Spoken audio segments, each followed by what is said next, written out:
I am in the largest city in Minnesota known as the City of Lakes.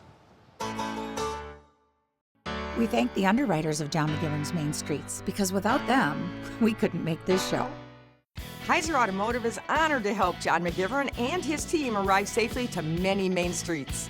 We are committed to remaining true to the Heiser way. Do what's right for our customers, our employees, and the communities we serve. We are happy to help. You'll find your bright spot in Sun Prairie, Wisconsin. Yes, Greendale is beautiful on the outside, but it's what's inside that counts. Who doesn't love opening a door to beautiful treasures? Whether you're a collector, in need of the perfect gift, or would like something special for yourself. Come on in. You just gotta see Greendale. Your community's best selfie spot is your type. There's no place like Oconomowoc. Explore, play, shop, stay. Visit Oconomowoc. My father taught me that to make great bakery, you have to do it the right way. O&H Danish Bakery, where Kringle traditions begin. From the Green Circle Trail to Point Brewery, you'll find more fun in Stevens Point, Wisconsin. Horicon Bank, West Bend Insurance Company, the Friends of Main Streets, and the Friends of PBS Wisconsin. 'Cause these are main streets, something about a hometown speaks to me. There's nowhere else I'd rather be. The heart and soul of communities right here on these main streets.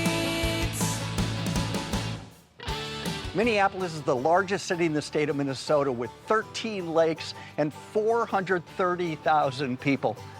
This city is split in two by the Mississippi River and sits in the middle of the eastern edge of the state of Minnesota. It is about 30 miles west of the state of Wisconsin and 12 miles west of St. Paul. Minneapolis has 83 neighborhoods, and this week I'm going to show you northeast Minneapolis. Minneapolis is a Mississippi River town. Why is it so different than the others, Emmy? Take a look right here behind us. St. Anthony Falls, the only natural waterfall on the river. Oh, really? Mm-hmm. I would have bet that there were more. Right. No, I bet it helped the city grow. Big time. It provided power for a lot of different industries. And back in the day, this was the milling and the flour capital of the world, right here. What companies started here? So big names, General Mills, Pillsbury. Beer making was big here too. Grain Belt Brewing. Their signs are still part of the iconic Minneapolis skyline. So we're right by the river, down by the river, really close to downtown, but we're headed northeast. What's special about northeast? Two MVPs of Northeast, art and food. Oh, good. I love art. I love food. Maybe we should get you. You want to eat? Yes. Okay, I knew this would make you happy. Thank you. Okay.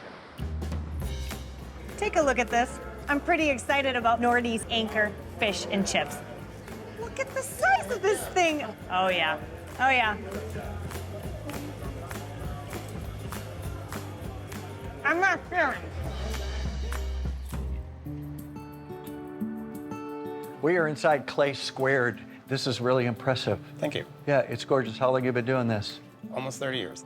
Who's your customer here? It's really people who love their homes, usually homes from the 1890s to the 1950s. They go to a big box store and there's white, off-white, and beige. Works for a lot of things, but they're like, where's all the color? A lot of those older homes have these colors in them. The mid-century tile is America's true contribution to the tile world. So we're gonna make some glaze today. This is gonna be the copper patina, and this turns out to be a like matte green. We're just painting it on. So why don't we flip to the other side if that would work? You don't want to keep running it over again. So you put a blob on there and spread over. You covered so well. I got 30 years on you. You do. Is there still learning involved? Always. There is? Yes. The kiln has its own magic. I give it some direction, and then things come out. Talk about the life of an artist in this neighborhood. 30 years ago, the artists moved from downtown Minneapolis to here. Now we have 17 art buildings, and we have 1,200 artists, what is considered the city's designated arts district. We are the economic engine of this part of town. We create a lot of jobs. We create a lot of beauty. And what is this called? Polymorph clay. Polymorph clay. Here is an example of what she does. That's crazy. The work to do that is crazy. Right. Like a lot. Yes, it is. And then she pulls it so that it becomes this. How does it stay together? It just stays. I don't know. It's the magic of polymer clay. There's the magnets. Did they start off as a... Yes. Oh, they did? Yes. And they were pulled. And I think that's what the whole arts district is about, is like you get to see people making something, they're inventing things, they're small businesses, just amazing humans making things. It's very cool. I guarantee this is one of the most unique homes on Airbnb. It's the Wolf House in Northeast. The home's first owner was an artist. Every single room she used as her canvas for over 30 years. There is something around every corner. This home is used for community events, artist retreats, but I'm telling you, you're gonna wanna rent this house for the night because, check this out. This is the shower. Oh yeah, it's like you're standing in a waterfall. Excuse me. I've been doing this for 15 years and I've never seen anything like this at all. Great. It's called 12 Vultures. People have been to shops similar, but they've never seen it quite on this level as far as the aesthetic. Yeah. What's all in here? So it's a lot of natural history. I like to classify more as curiosities, conversation pieces. It's everything. It's eccentric. So it's a lot of decor. Decor? Yeah. Let's look around. Sure. We have our shop cat. We call him Sir. It's good to have a cat. White wolf. Yeah. He's kind of watching the door. Right.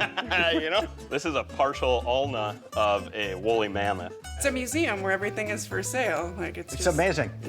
What's your specialty? I'm kind of a do everything. So I also make a lot of things that sell in the shop. Dream job. Good for you. Yeah. Good for you. Thank you. Yeah. Yep. Customer-wise, who's your customer? Anybody. Just curious people in general.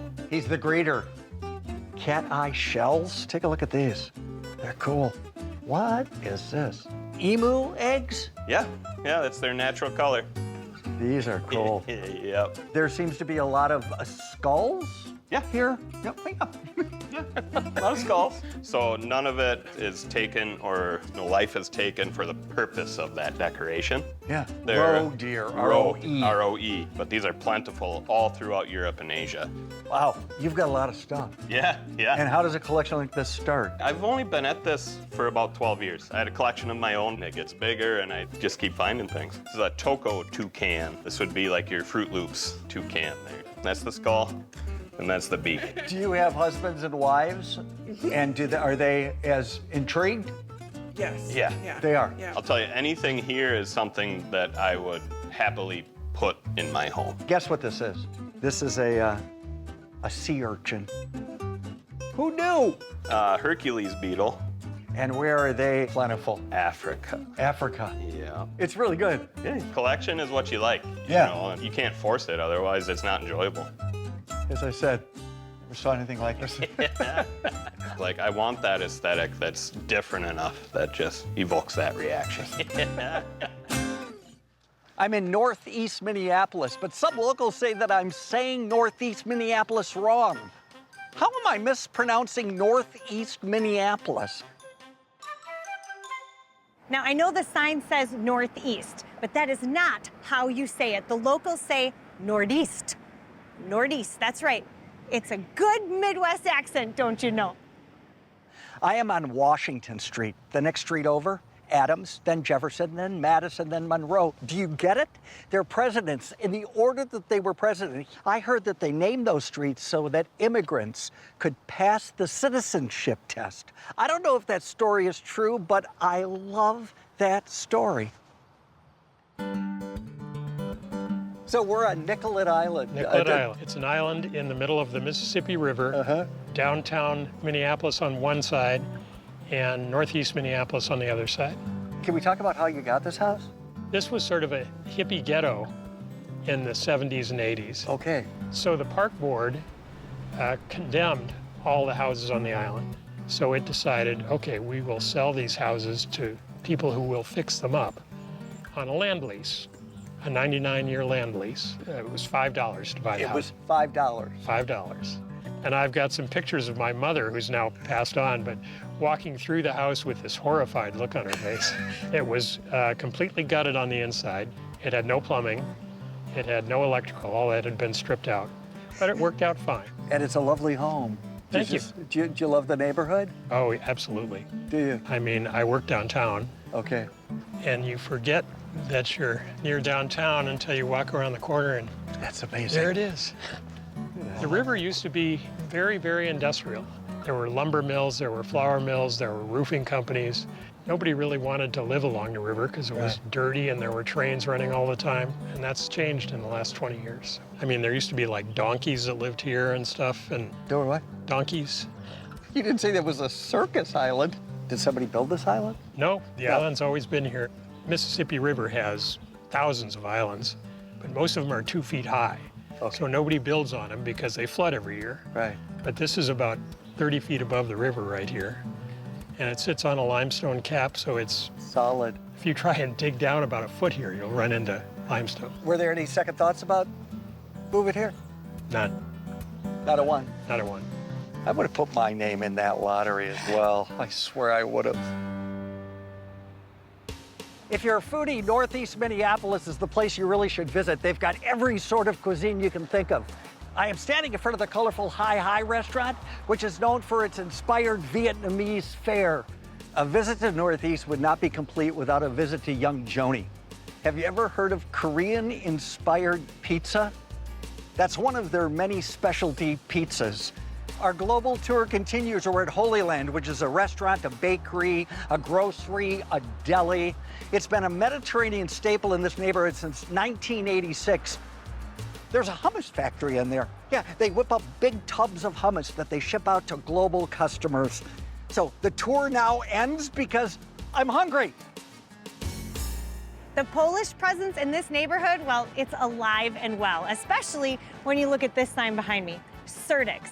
They have been a landmark in this neighborhood since 1934 for really 4 of my favorite food groups.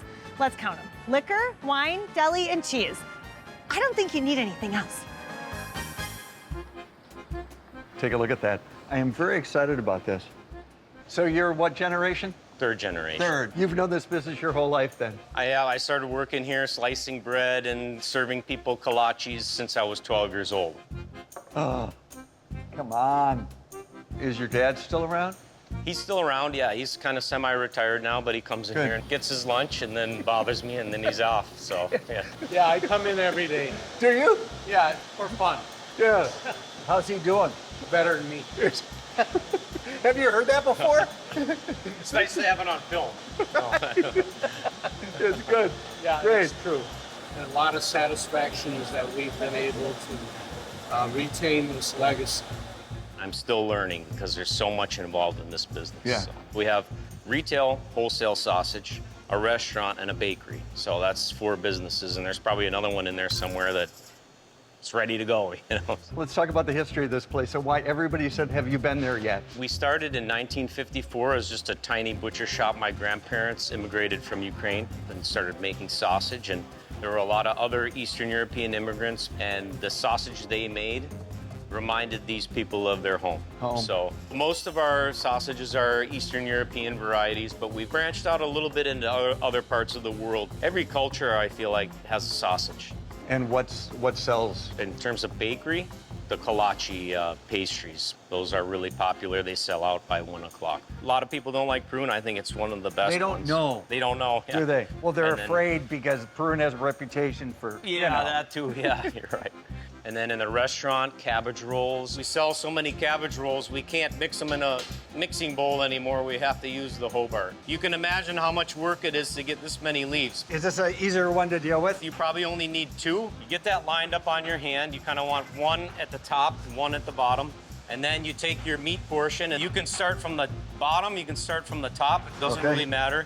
But you fold one side over, and then the ends, you just push those in. Push them in? Yep. Is that your first one ever? My first one ever. Oh, that's a good place to Not start. so bad? We can watch Lourdes. She's probably made, I don't know, 1 million cabbage rolls. Who Is that knows?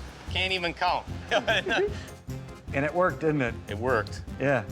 What do you think? It's really good, isn't it? Yeah. And it's like the taster history here. Yeah, we get people asking for 5 or 6 different things. The Hungarian is sarma. In Ukrainian, we call them holubci. And in Polish, it's gołąbki. And it always ends up being the same thing, scavenge roll. Wow, that's so good. Yeah, you need a nap after you eat one of those. Okay. Maybe skip the next meal, too. When it comes to getting around, there are so many options, and one is very unique. What first of its kind getting around option started right here in Minneapolis. Minneapolis was the first place in the country to offer Segway Tours, human on a stick. That's what the company's called. Thanks to them, you can bebop around the city on one of these. I was a little nervous, I gotta say. Bill gave me a great lesson, he will for you too, and you're gonna have so much fun. We're at a company called Graco, and I'm sure you know exactly what they do. You don't. You know what, we presume? The baby product. Of course. Yeah, of course, yeah. It's like a car seat. I can't wait. That's not what we're talking about. The company was started back in 1926 by 2 brothers. They designed a product. It was an air-operated grease gun for lubricating cars. And that was the genesis of Graco. It's a big campus. It is a big campus, yeah. We make high viscosity pumps that move materials that are really important to customers like paints, adhesives, sealants. Yeah, this is a sample of what we make. This one actually is our Mercure. This is done for like finishing of cabinetry in homes. Okay. This pumps the lacquer that finishes, that sprays on the cabinetry, that gives it that nice sheen look. Today we've got about 500 employees that are on this campus, and we have about 4,000 employees worldwide. Where are we standing right now? The machining training cell that we have for all of our Minnesota locations. So these are new machinists that just came to your company? Correct. These are machinists that graduated from technical school. We bring them into this program, and they take 5 months to train across all of our pieces of equipment, and that way when they graduate, they're fully trained on our equipment so they can be successful in the factory. Good to see you. What are you working on? Well, on a DCI motor. Uh-huh. And on that side, he's doing the gear side over there. The gear side? Can you do the gear side as well? Yeah. Oh, you can? Yeah, yeah. You can do it all? You have to. So, What if he's not can here, I right? send him home? Yeah, you can send him home. We've grown a lot organically by continuing to launch new products to our customers. Yeah. As their needs change, we try to adapt with them. As the materials they're using change, we make the equipment that goes along with it. So the great thing about this is automation that we've done in-house for Graco. We've never had an automation project that has cost anybody other job. And we've actually been able to use those people to do other jobs that we really need them to do. And I think that's really important to hear, Yeah. that automation did not replace. That thing takes yoga, can't you tell? Nimble. Really, I would say that the core of this company is designing, developing, launching products that our customers want. Is there anything you want to surprise us with? Like, what are you working on right now? No. Like, I could tell you, but I don't think I could let you leave. Right? No one ever saw him No again. one ever saw him again. Thanks for talking to us. Yeah. There's some great little neighborhoods in the Northeast. This is one of them. It's called St. Anthony, Maine. It's the oldest part of town. In fact, it was a city on its own until 1872 when it merged with the rest of Minneapolis. And you can tell it's the oldest part of town. Take a look. It's cobblestone sidewalks, cobblestone streets. So when you visit St. Anthony, Maine, wear comfortable shoes, okay? This is the oldest continuously used church in Minneapolis. It was built in the 1850s by the First Universalist Society of St. Anthony. And then in 1877, it was taken over by a congregation of French-Canadian Catholics. And they have a tradition here that's been going on forever. French meat pies. That's right, a French meat pie. The best part of this? You buy it at the parish office. And when we picked this up, we asked, what are the secret recipes? And the person told us that only God knows. Wow. I love giving old stuff new life in my condo in Milwaukee. And I love thrifting. So we're here. Architectural antiques. Can't wait. Scott, tell us your part of this story, how this all started. Well, I actually bought the business from a friend of mine who did it, and then I've just been doing it since about '89. You were 3 when he started this? I was 3. He swore that I would never be part of the business and go on and find Liar. something better to do, but... And I love having them here. It's part of the reason I'm still doing it. Yeah. People would search out, quality products that kept the period of the house. So restoration and renovation was kind of an art, and that's kind of how the business grew. So I live in a building that was built in 1928.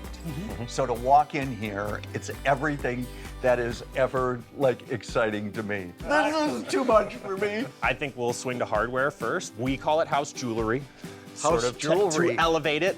That is a doorknob. Probably early 1900s, maybe the 1890s. Yeah, that one's beautiful. Oh, wow. Does that remind you of Grandma's house? So great. We got church lights next to schoolhouse lights. This is up front where we have what we call art glass. This is what we call our deco fixture area. We're getting a little later in the 30s and 40s. now. Lighting is a big deal for us because they bring some kind of history and some kind of romance and renaissance to the room that they're in. I've changed light bulbs, and that is about it as far as my knowledge. That's more than some people. We want to make sure that lights are safe to go hang in someone's home with certainty that it's going to be safe. These are our lighting technicians with Maddie and Sasha. What's been the coolest piece that you've worked on? Probably some big crystal chandeliers. I mean, people love them in their homes. I really liked all of the cleaning up and vintage repair. No day's ever the same. No, yeah. This business has always been for the people who want to mix things up in their house, new with old. That's how we've thrived. I think that the more education that people have about their old home that they can maintain, the better it is for keeping those old homes around. In a lot of ways, the most efficient house is the one that already exists. All right, you have to stop now. Okay. Take me by the hand. We're signing off. We're signing off. I'm getting him out of here, okay? Let's go this way. He's like this little child of mine. Here in Northeast, it's all about art, food, and then one more thing was suggested to us, dive bars. Thanks, Alicia. Yeah. We're here at 331 Club, and this place has been a bar since 1899. Cheers. This is the 1029 bar, and let me tell you, it's a classic. They've got karaoke, they've got pull tabs, they've got cold beer, they've got a meat raffle, and they've got bras on the ceiling. Cheers. Third stop, third beer. Don't worry, I'm not driving. We're at Grumpy's. This place opened up as a bar back in 1906. Cheers to the no-frills dive bars in Northeast. We're with the artist Michael Birawer, and this is his gallery. What do you do? I do a lot of cityscape work. In fact, I've given it a little name called Distorchitecture, which is combining the words distortion and architecture, taking landmark buildings and distorting them, if you will. And how did you find that style? It's just borrowing and stealing from pop art to cubism to surrealism. I heard there was a series of dive bars that you created. I really got a lot of interaction on social media when I kind of put it out there of what's your favorite dive bar, which one speaks to you. One of the aspects I really love is 3D paintings. You know, you can see a little tunnel there. Right. I actually put myself and my wife in the piece with our dog. Good. How do you start? When I was working on this drawing, I think it was one piece of paper, and then I started taping other pieces of paper, and then eventually it became a scroll. It was rolling out. This was a series of pop art flowers. They're almost like celebrity portraits of everyone's favorite flower. You had some cutouts here. Yes, yeah, a lot of cutting out, a lot of sanding. With this one, is there a more joyous period of creating? The way I work, it's a very soothing, just positive experience for me. Life can be hard, and so it's nice to have a little bit of escape just to kind of just make art. There's just a ton of support for the arts in Minneapolis, St. Paul. I like to think that my work kind of comes out of that inspiration. Yeah, that's Absolutely. so great. Yes. Good. I love it. Thank you. I really do.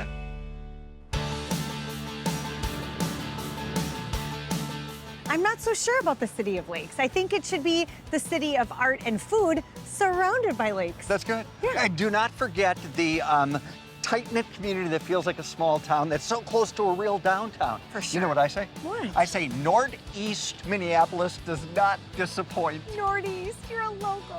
There's nowhere else I'd rather be.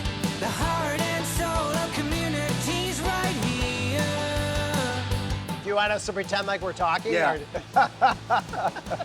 Is this my better side? Yeah, all of it. All of it. It kind of reminds me of our zero-turn lawnmower. That's one of the many. Don't you do, I did it wrong again! Ah! That's just impressive.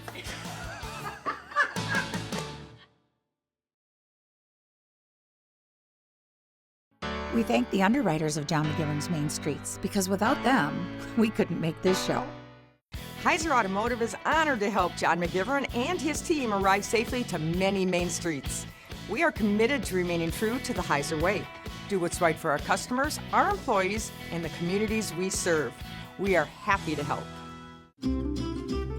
You'll find your bright spot in Sun Prairie, Wisconsin. Yes, Greendale is beautiful on the outside, but it's what's inside that counts. Who doesn't love opening a door to beautiful treasures? Whether you're a collector, in need of the perfect gift, or would like something special for yourself. Come on in. You just gotta see Greendale. Your community's best selfie spot is your type. There's no place like Oconomowoc. Explore, play, shop, stay. Visit Oconomowoc. My father taught me that to make great bakery, you have to do it the right way. O&H Danish Bakery, where kringle traditions begin. From the Green Circle Trail to Point Brewery, you'll find more fun in Stevens Point, Wisconsin. Horicon Bank, West Bend Insurance Company, the Friends of Main Streets, and the Friends of PBS Wisconsin. Oh, yeah. It's a little bit to the right. Hey, what are you two? Okay, that's it. I quit. Don't be so sensitive, Lois.